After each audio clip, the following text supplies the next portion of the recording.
Nell Harper Lee, born on April 28, 1926, was an American novelist better known for To Kill a Mockingbird, published in 1960. It earned the Pulitzer Prize in 1961 and has since become a modern American literary masterpiece.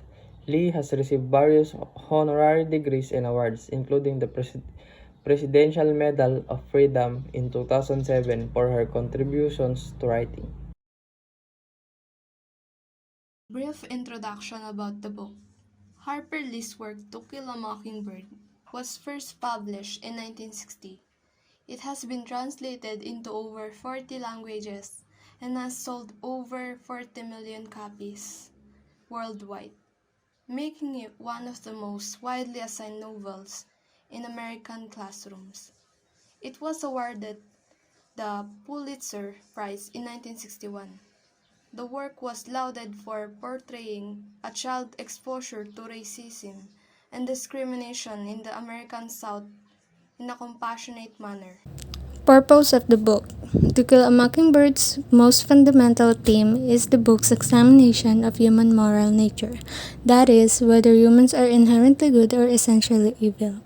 Harper Lee's goal in writing this book was to show her audience moral values and the difference between right and wrong. She accomplishes this very effectively by portraying Scout, the main character in the story, and Jem, her brother, as seemingly innocent because they have not witnessed evil at such a young age.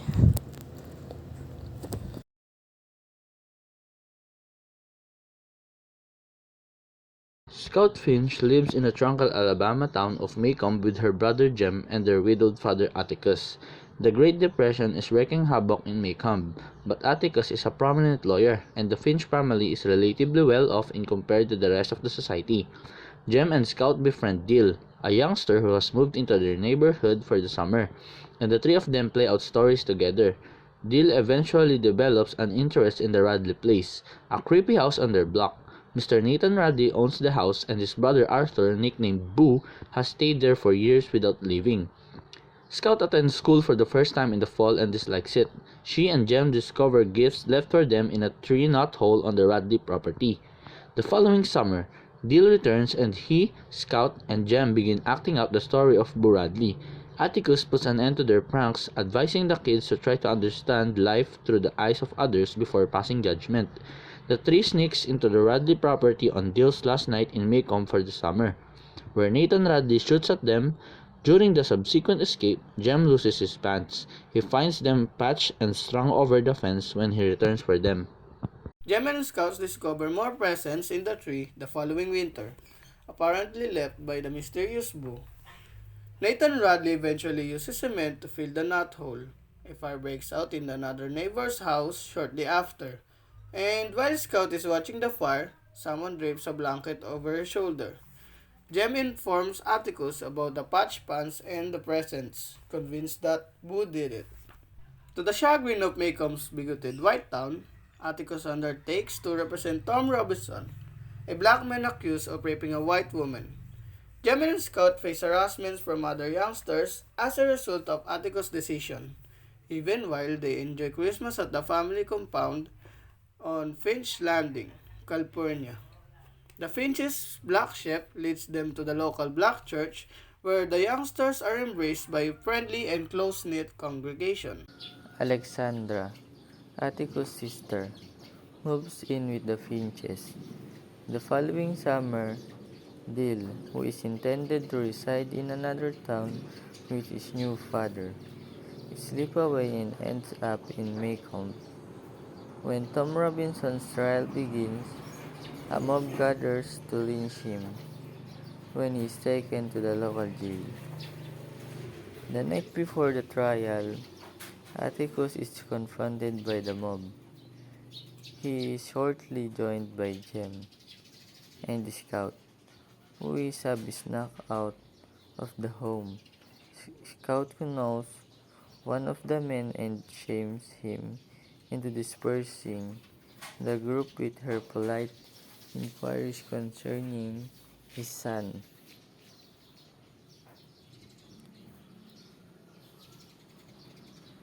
The children sat in the colored balcony, with the town's black residents. During the trial, Mariella Ewell and her father Bob are accused of lying by Atticus. In truth, Mariella propositioned Tom Robinson was caught by her father, and then accused Tom of rape to mask her shame and guilt.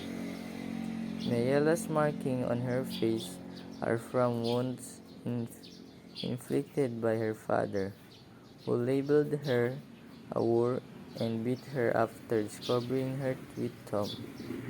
Despite the overwhelming evidence pointing to Tom's innocence, the all-white jury finds him guilty. Tom is, Tom is later shot of death while attempting to flee from prison. Jem's confidence in justice is severely shaken in the aftermath of the trial, and he falls into despair and doubt. Regardless of the outcome, Bob Ewell believes that Atticus and the judge have made a mockery of him, and he intends to avenge himself. He threatens Tom Robinson's widow, tries to break into the judge's home, and then confronts Jem and Scout on their way home from a Halloween party. During the scuffle, Boo Radley saves the children and kills Ewell. To protect Boo, the sheriff claims Ewell tripped over on the tree root and fell on his own knife. Boo reappears in the Radley house after sitting with Scout for a bit. Scout afterward feels as if she has a better understanding of Boo's life. He has finally become a human being in her eyes. Scout adapts her father's counsel to cultivate sympathy and understanding as a result of this discovery, demonstrating that her encounters with bigotry and prejudice would not sully her confidence in human decency.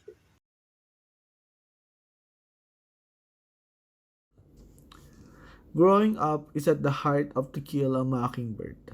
Scout is taught several key lessons throughout the narrative, and in the last 10 chapters, you can see her truly grasp the true meaning. When she tells Atticus about her first day of school, he advises her to put herself in another person's shoes and analyze things from their perspective. Only when she is standing on the Radley porch at the end of the story does it become clear that she fully comprehends what he is trying to express. It is at that point when you can tell how much she has matured. My reflection about this book is that innocence is an important factor in a child's life that can easily be lost. And innocence can wrongfully harm by false judgment due to rumors, and this book shows how the world is unfair. My reflection on the book. You have to get to know a person before you judge the person. So in other words, do not judge a book by its cover. My main reflection about this story is that you shouldn't just accuse someone by their colors. It is called racism. My reflection on this story is that you should judge a man based on his actions and mindset and not by his skin, because it may reflect on you as well. I love this book because of how beautifully written it is, considering that it's from a child's point of view. We knew that these children doesn't know anything, they don't know what's right or wrong, but they simply instinctually knew what's right and wrong because of how their father Atticus taught them to think for themselves and not be influenced by others. He taught them to be outside of the norms of the society they're in. This book doesn't only talk about race, but a lot of themes actually like racism, feminism, and the role of women in that society, whereas they're silent, and how a young girl defies all these expectations like wearing a skirt and being proper. She beats up boys who talk ill of her father because his father defended a black man. The children are like the miniature of the issue the people who frowned upon Atticus defending a black man also had it on the children.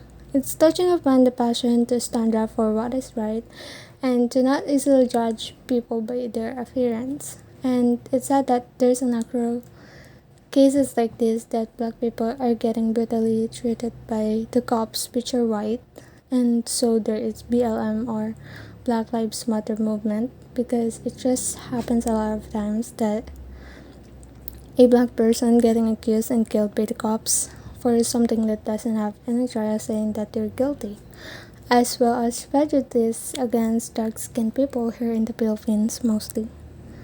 I recommend to read this book. It's real good and it takes you back to 1930s.